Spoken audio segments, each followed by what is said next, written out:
I know that we need to have some dialogue about the situation with Conor, and then we're going to go to questions. Let's do Conor now. Okay. You don't want to gloss into the second fight at all, because. Okay. Let's go. I'm going to wind up the interview with myself and yourselves by just a glossary from both of you with what's happened recently with Conor Benn and obviously your son as well, Chris.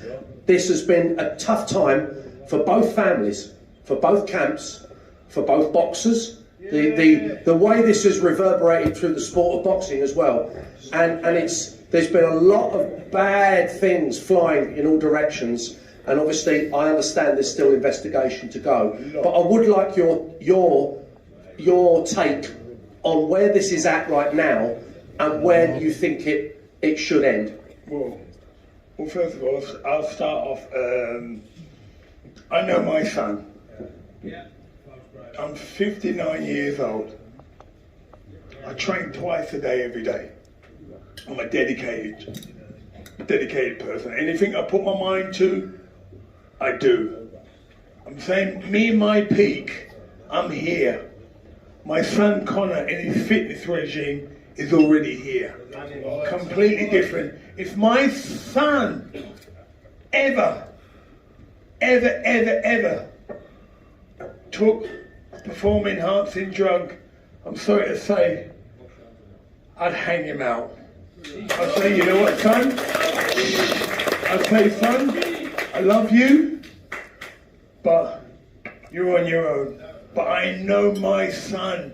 He's got my DNA. He's got my DNA. And it's my son. He would never do that. But there's so much that's going to come out now, and the only thing I can say, I just pray to God that the apology is as loud as the way that they've already convicted him now. But one thing I got to say, it's so funny. Me and Chris, we were doing talk sport. We were doing a Zoom call, and Chris was saying to me that my son can't make the weight. My son can't do this. My son can't make a 157. And I said, I didn't choose the weight. Your son chose the weight. And so me and Chris was going back and forth.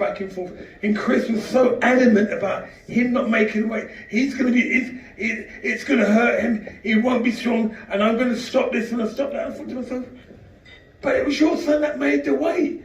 And we kept on going on. And then I saw a picture of Chris Eubank Jr. You'll find it on the net or whatever in the papers. And I looked at the picture and I saw him. His face is not there and his body is emaciated.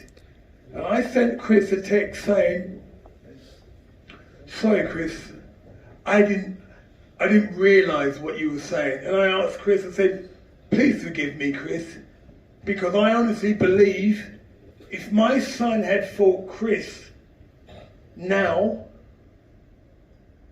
I believe Conor would have hurt him just like what happened to Joe McClellan. And I know my Heavenly Father said, it's not going to happen. It wasn't nobody stopped it. But I believe Jesus stopped this fight happening because I don't want nothing on my son's head saying like, you know what, you maimed him, you're on drugs. God's saying, this is not happening. Not until I clear my son's name. Then, and I said to Conor, if you do fight him, he's not fighting at 157. I want you to fight him at 160. Then the fight can happen, because there's one thing is, I wouldn't want my son going through the same thing I went through with German Benn. All my sons do that.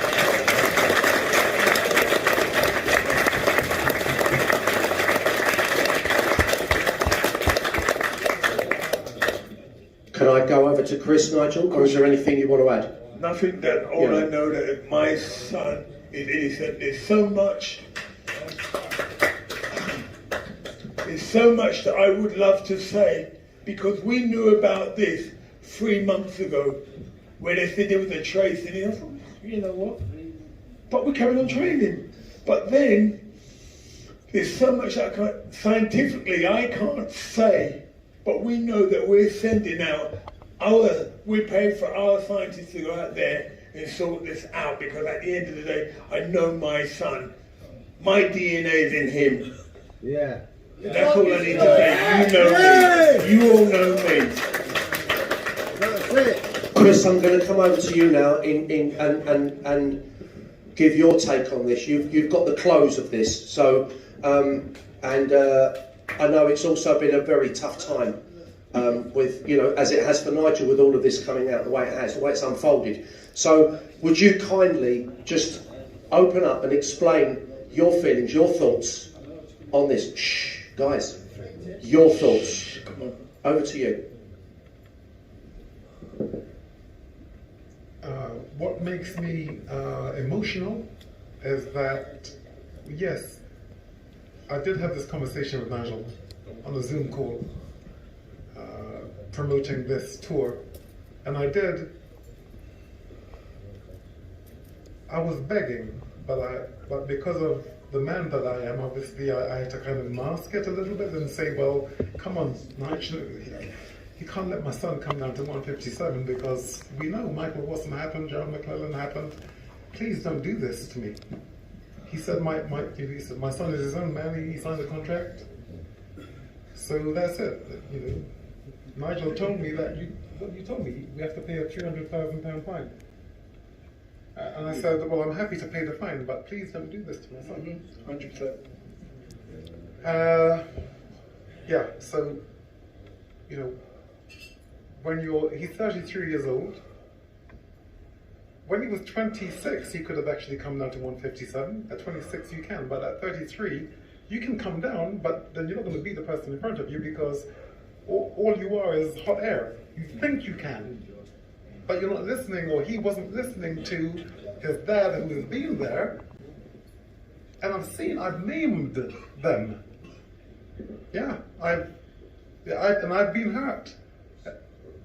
So I know, but he won't listen. He wouldn't listen. So you know what I did? What do you think I did? Who? What? Walked away from it. Oh no, I walked away. I never had anything to do with it. No, I didn't say anything about it. I didn't say anything about it until I actually, because I was actually in South Africa, where is my home now. I was there, and I was taking time to build my new family there. So I didn't know what was going on. I didn't really watch the news, period. I don't look at what's going on in boxing, because I'm busy now in my next life, and it's in South Africa. So what I did one thing, and I believed that it was already done when I asked. So I prayed. That's what I did. I prayed. I said, please take this over, because I can't do it. I don't know how to do it. So please take it over. And I believed that it was done. I'm talking about instantly. I believed it was done. And I never went back on my feeling that it was done. All I done was say, thanks, thank you. Kept on having the belief that it's done. Did Mayweather bother you? One second. And the day before the fight, it was miraculously called off.